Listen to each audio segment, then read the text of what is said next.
Hi guys, welcome to the Fool Show. I of course am Foolish Phil. I just wanted to do a little recap of Michigan versus Notre Dame, some of my thoughts. Not the way I wanted it to go, obviously. I was hoping for a much more dynamic Michigan offense. We didn't quite see that, and I'm not as worried as a lot of people seem to be. I think Notre Dame is a playoff contending team. They have a really good defense and a really good offense. Now, I'm a little let down, of course. I was reading all the Michigan articles all offseason, all summer about how the offensive line was going to be better, big turnaround, big switch. I didn't see a big switch. I saw improvement. Don't get me wrong. I saw improvement. Michigan had times where, yeah, Notre Dame got pressure. And you know what? That's going to happen.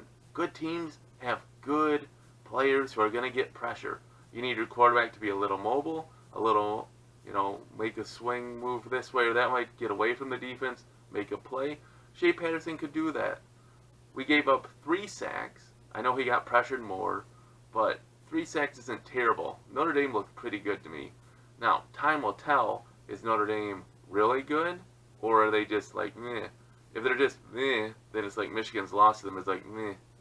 Now, the big takeaway I have from this game is that we just don't seem to be taking advantage of the chances we have. I mean, you have the botched snap on the field goal attempt. You have Shea Patterson taking an ill-timed sack.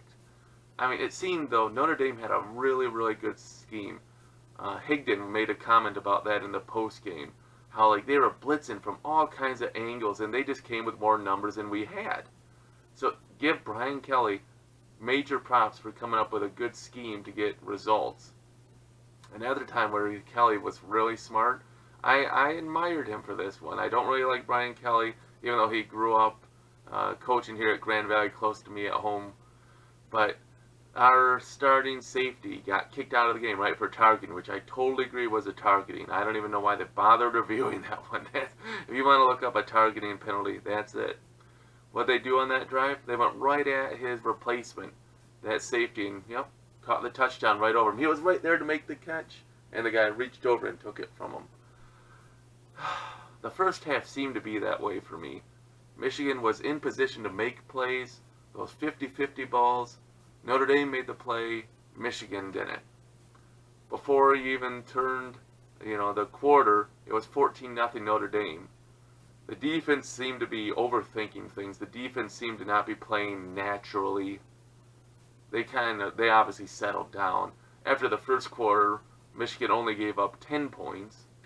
And sadly, Chase Winovic's mistake there, the late hit on the quarterback, which totally was a late hit. I'm not saying it wasn't. It was a late hit. Turned a field goal attempt. Remember, attempt. Just look at how Michigan had a field goal attempt that went awry. They had a field goal attempt turned into 7 points instead. So, that was a big turning point, too, there. At least it gave them 4 extra points with that penalty. Now, if we want to talk about the biggest frustration, the biggest negative that people are having, it's not really about the defense. The defense settled in. The defense played the way I thought they would play in the second half. They limited Notre Dame to something like 63 yards in the second half and only 3 points. That's how I thought they would play kind of the whole game. Sadly, they didn't. But the biggest frustration is the offense. All over social media, you see people complaining about the offense, the offense, the offense, the offensive line specifically. And it's hard to justify it when the line produced 58 yards of rushing. Now, again, you had that botched field goal, which took away 11 yards rushing. You have those sacks on Patterson, which took away, I think, 22 yards rushing. So you can say we had about 80 yards, maybe 90 yards of rushing. That's not going to get it done. 30-some attempts and 90 yards rushing. Not going to get it done.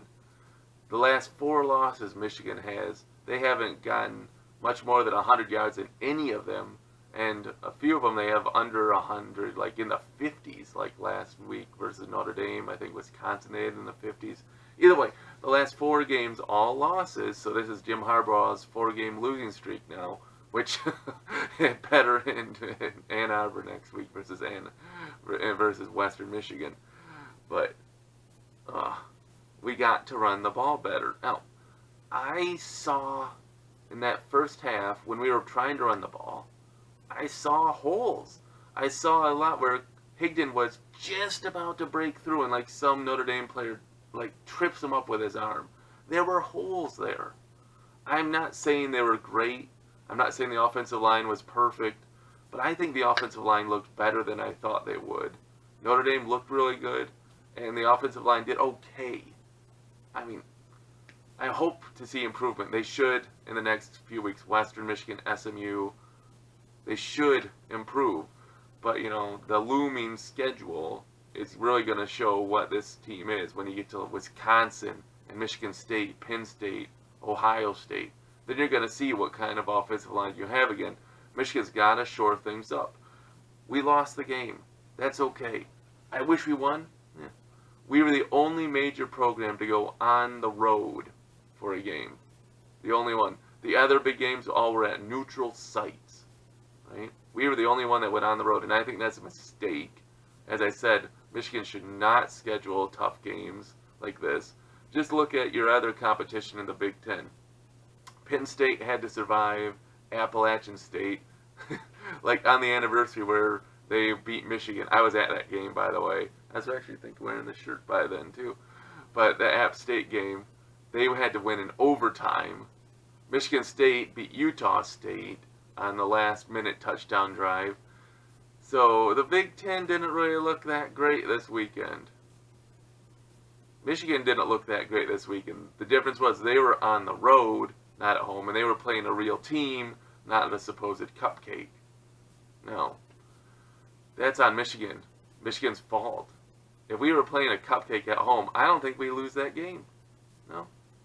And we're not returning the favorite of Notre Dame either next year. They're not coming to Michigan the first week of the season. No, they're coming October 26th, I think it is. So mid-season, they'll be all in good form. Michigan, too, should be in good form.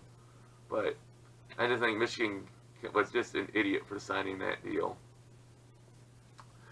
Now, I want to see progress. I want to see Michigan have more deep throws. If you noted from the game, Michigan threw the ball twice deep. One time that connected, it was a little bit better throw. I'm being nitpicky. If it was a little bit better throw, Collins gets a touchdown. He had separation. The other throw, not accurate. So 50%. We got to get more deep throws. I'm going to watch the Syracuse versus Western Michigan highlights this week. Try to get a little bit of a game plan, what Michigan should do against Western. Syracuse, I think, put up 55 points on Western Michigan. See what they did. See what Michigan has to do to win at Western Michigan. Now, offensive line has to keep working. Don't get bogged down. Don't listen to Twitter. I got to stop right there. I saw this where Braylon Edwards, like famous Michigan wide receiver, just ripped the line, ripped the team. I mean, Braylon Edwards, you're an individual. I loved watching you, but don't go that far. I'm sure you're watching this, Braylon, I'm sure.